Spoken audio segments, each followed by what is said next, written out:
Well, good day, friends. Today is part two of the ministry that my friend Dail Bazemore had when he went to India. And Dail, we talked on Thursday of how you were fearful to go, but God gave you a peace to go. I want you to tell me perhaps the greatest thing that came out of that trip that meant the most of the ministry you were involved in.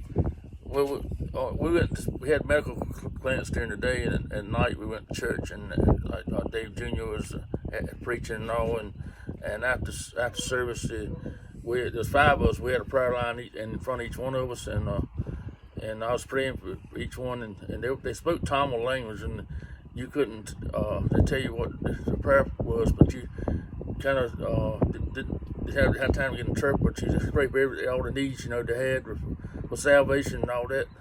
But then here come this girl come along, and it's very, very rare for them to speak English. She spoke English. The first words come out of her mouth is, "I want to be saved," and we prayed words for salvation. And you were able to minister to her, and that just stood out more than anything. That's one of the highlights of the highlights of your trip. Well, friends, I want to say to you that God can use anybody. Doesn't matter what your background is. You can be an old country guy like us. We're both. But one other thing, Dail, I want to bring out. But that trip was just the beginning of something else in your life. Yeah. You went on some more mission trips, didn't you? I went on a total of 3 mission trips after that, and went to Belize, Ecuador, and Honduras. And the Lord called me just like He was speaking to me. You were speaking. He was calling me, and I knew I was supposed to go. And when I went, when I went on the mission trip to Honduras, my wife went with me,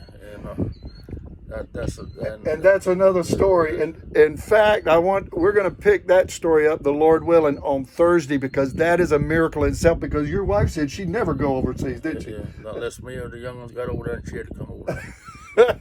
Not unless she'd come over there for you, wouldn't she? Well, anyway, I want to say thank you, Dail, for sharing that. And I just say it's an honor to the Lord to use you, and you be in His will.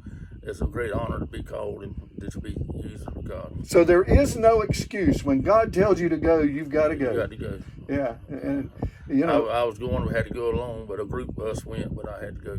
Yeah. Well, listen, thank you for joining us today. And hopefully, the Lord willing, we'll get your wife to share the testimony about her journey to go on her first missions trip. God bless you. We'll see you again tomorrow. Bye-bye. Thank you.